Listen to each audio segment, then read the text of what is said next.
হযরত আলী রাদিয়াল্লাহু তাআলা আনহু ফজরের নামাজ আদায় করার জন্য মসজিদে গেলেন। এদিকে হযরত ফাতেমা রাদিয়াল্লাহু তাআলা আনহা অত্যন্ত জ্বর থাকা অবস্থায় ঘরের সমস্ত কাজ শেষ করেছেন। আলী রাদিয়াল্লাহু তাআলা আনহু মসজিদ থেকে এসে দেখলেন ফাতেমা কাঁদছেন। তিনি প্রশ্ন করলেন, ফাতেমা, তুমি কাঁদছো কেন? ফাতেমা রাদিয়াল্লাহু তাআলা আনহা কোনো উত্তর না দিয়ে তখনও আরো জোরে জোরে কাঁদতে লাগলেন। আলী রাদিয়াল্লাহু তাআলা আনহু কয়েকবার প্রশ্ন করার পর মা ফাতেমা কাঁদতে কাঁদতে বলল, আমি স্বপ্নের মধ্যে দেখেছি আমার আব্বাজান হযরত মুহাম্মদ সাল্লাল্লাহু আলাইহি ওয়াসাল্লাম আমার ঘরের মধ্যে ঢুকে কি যেন তালাশ করছেন। ঘর থেকে বের হওয়ার সময় আমি পেছন দিক থেকে আমার আব্বাজানকে ডাক দিলাম, ও আব্বাজান, আপনি কি তালাশ করছেন? আব্বাজান তখন বললেন, ও আমার ফাতিমা, আমি তো তোমাকেই তালাশ করছি, তোমাকে নিয়ে যাওয়ার জন্য। আরো বললেন, ও আমার ফাতেমা, আজকে তো তুমি রোজা রাখবে, সেহরি করবে আলীর দস্তরখানায় আর ইফতার করবে আমার দস্তরখানায়। তখন হযরত আলী রাদিয়াল্লাহু তাআলা আনহু এই স্বপ্ন শোনার পর দুইজনে বুঝতে আর বাকি থাকলো না যে ফাতেমা ইন্তেকাল করবেন। দুজনে আরো জোরে জোরে কাঁদতে লাগলেন। এই সময়ের মধ্যে হযরত হাসান এবং হুসাইন রাদিয়াল্লাহু তাআলা আনহু এসে তারা জিজ্ঞাসা করলেন, আব্বাজান, আম্মাজান, আপনারা কেন কান্না করছেন? ফাতেমা রাদিয়াল্লাহু তাআলা আনহুর একটি অভ্যাস ছিল, যখন হাসান হুসাইন তাকে কোনো কাজে বিরক্ত করতেন তখন দুইজনকে নানাজানের কবরের কাছে যেতে বলতেন। আজকেও ফাতেমা বললেন, তোমরা দুই ভাই নানার কবরের কাছে যাও। কবরের নিকট যাওয়ার সাথে সাথে কবর থেকে আওয়াজ আসলো, ও আমার আদরের নাতিরা, এই মুহূর্তে তোমরা আমার কাছে কেন এসেছ? আমার কাছে তো সব সময় আসতে পারবে। এখন যাও, গিয়ে মায়ের চেহারার দিকে তাকিয়ে থাকো। আজকের পর তোমাদের আম্মাজানকে আর দেখতে পাবে না। এই কথা শোনার পর দুই ভাই কাঁদছেন এবং দৌড়াতে দৌড়াতে আম্মাজানের কাছে চলে গেল। গিয়ে আম্মাজানকে জিজ্ঞাসা করলেন, তোমরা দুইজন কেন কাঁদছো?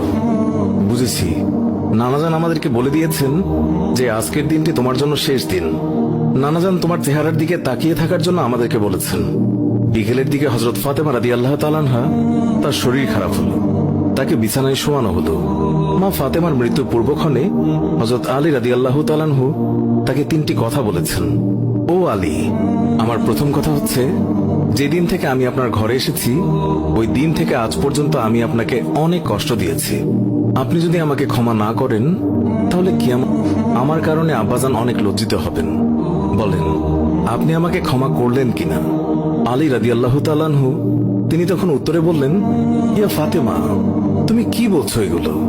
আমি তোমার যোগ্য ছিলাম না। তোমার আব্বাজান দয়া করে মেহেরবানি করে তোমার হাত আমাকে দিয়েছেন। বিয়ের দিন থেকে আজ পর্যন্ত আমি আলী তোমাকে ঠিকমতো দুবেলা খাবার খাওয়াতে পারিনি। ও ফাতিমা, তুমি বলো, আমাকে ক্ষমা করেছো কিনা? তুমি যদি ক্ষমা না করো তাহলে আমাকেও কিয়ামতের দিন কঠিন শাস্তি ভোগ করতে হবে।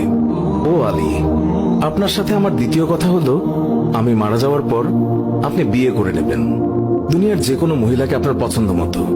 আমি আপনাকে অনুমতি দিলাম, আর আমার বাচ্চা দুইটিকে সপ্তাহে একদিন আপনার কোলে নিয়ে ঘুমাবেন আপনার সাথে। আমার তৃতীয় কথা হলো, হাসান হুসাইন যখন বড় হবে তখন তাদের দুই ভাইকে আল্লাহর রাস্তায় সোপর্দ করে দেবেন এবং আমাকে রাতের বেলায় দাফন করবেন। হযরত আলী রাদিয়াল্লাহু তাআলা আনহু বললেন, তুমি নবীর মেয়ে, আমি সবখানে খবর দিয়ে তোমায় দাফন করব, এতে সমস্যা কি? হযরত ফাতেমা রাদিয়াল্লাহু তাআলা আনহা তিনি এর উত্তরে বললেন, আমার কাফনের উপর দিয়ে সবাই অনুমান করবে নবীর মেয়ে কতটুকু লম্বা ছিল, কতটুকু স্বাস্থ্যবান ছিল, এতে আমার পর্দা ভঙ্গ হবে। মা ফাতেমার মৃত্যুর পর তার লাশের খাটিয়া বহন করার মানুষ মাত্র 3 জন ছিলেন, হযরত আলী রাদিয়াল্লাহু তাআলা আনহু এবং ছোট হাসান এবং হুসাইন রাদিয়াল্লাহু তাআলা আনহু। হযরত আলী ভাবছেন যে লাশের খাটিয়া বহন করার আরো একজনের প্রয়োজন হবে, তাহলে 4 কোনায় 4 জন কাঁধে নিতে পারবেন। এমন সময় হযরত আবু যর গিফারী রাদিয়াল্লাহু তাআলা আনহু তিনি হঠাৎ করে উপস্থিত হলেন এবং খাটিয়ার কোনা বহন করলেন। হযরত আলী প্রশ্ন করলেন, হে আবু যর, আমি তো কাউকেই বলিনি, তাহলে আপনি জানলেন কিভাবে? তখন হযরত আবু যর গিফারী রাদিয়াল্লাহু তাআলা আনহু বললেন, আমি আল্লাহর রাসূল সাল্লাল্লাহু আলাইহি ওয়াসাল্লামকে স্বপ্নে দেখেছি। তিনি বললেন, হে আবু যর, আমার ফাতেমার লাশ বহন করার জন্য লোকের অভাব, তুমি তাড়াতাড়ি চলে যাও। ও আলী, আমাকে তো হুজুর সাল্লাল্লাহু আলাইহি ওয়াসাল্লাম আসতে বলেছেন, তাই আমি এসেছি। তোমরা তো আমাকে বলনি।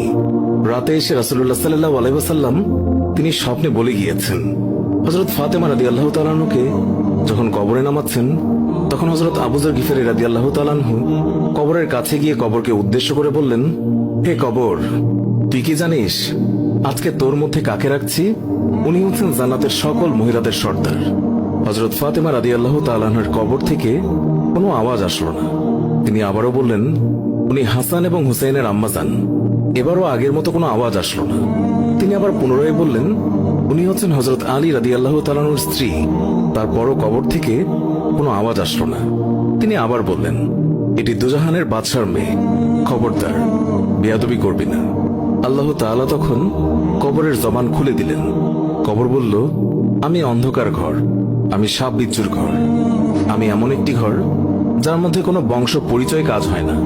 আমি দুজাহানের বাদশার মেয়েকে চিনি না, আমি হযরত আলীর স্ত্রীকে চিনি না, হাসান হুসাইনের আম্মাকেও চিনি না, আমি জান্নাতের মহিলাদের সর্দারনীকেও চিনি না। আমি শুধু চিনি ঈমান এবং আমল। আমার মধ্যে যদি কেউ ভালো আমল নিয়ে আসে, তাকে আমি কবরে জান্নাতের বিছানা বিছিয়ে দেব।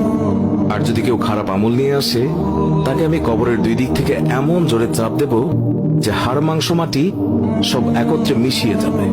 আল্লাহু আকবার। মানুষ জন্মালে মৃত্যুবরণ করতেই হবে। মৃত্যু কখনো বলে কয়ে আসে না, মৃত্যু কখনো ধনী গরিব দেখে হয় না। প্রত্যেক মানুষকে মৃত্যুর স্বাদ গ্রহণ করতেই হবে। সুপ্রিয় দর্শক, এই ছিল আমাদের আজকের ভিডিও।